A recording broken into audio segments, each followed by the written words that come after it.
Hello everybody, welcome back to Mag, and today I am going to be making a sling for a final project for Latin. Now, you can make the typical David Goliath sling multiple ways, although I'm going to be making a little bit more of a better version than just string because I don't have a lot to do with my own hands. So instead I'm going to be making out of leather, string, tape, and a lot of luck. First, we got our leather here, Mama's old bag, and we got the second part, string. I don't know what type of string this is, but it's string. And by the way, shout out to this guy right here.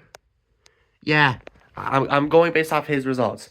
He doesn't actually explain in the video what size the thing is, but anyways, time. So now we got a piece of paper and a pencil. Now time to go something that's overall an oval. So I really couldn't find much oval, but we got the curve of a banana. And my thought process is I will put the curve of the banana on this paper and kind of make like an oval shape looking thing based off the banana.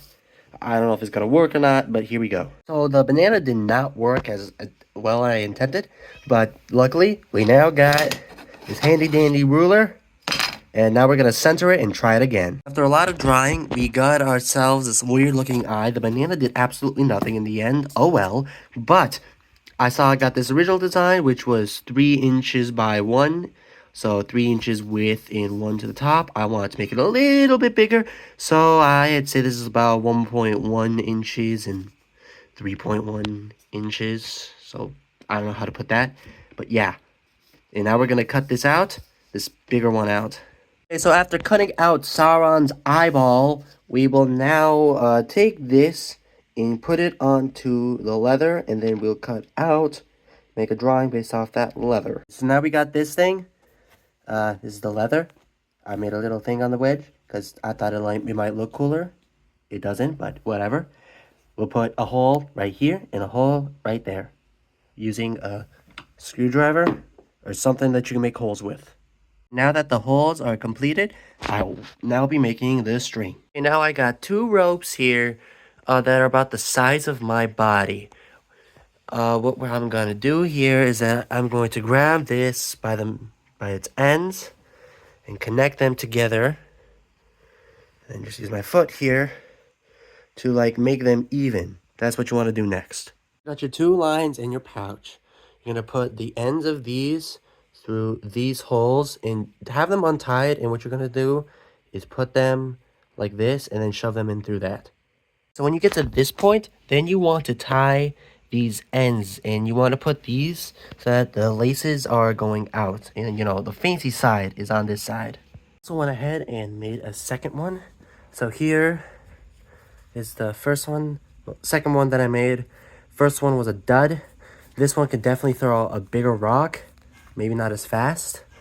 But then this one right here is a smaller version with the rest of the materials that I had. This one can throw smaller rocks.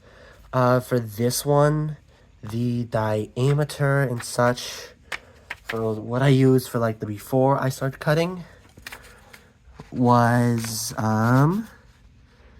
its total width was about 3 7/8, while its width was give or take 6 1/4 when it comes to that. And I will be showing how all of these work. All right, here we go. We got a rock here. This is the big sling. Parents are present over there. Here we go.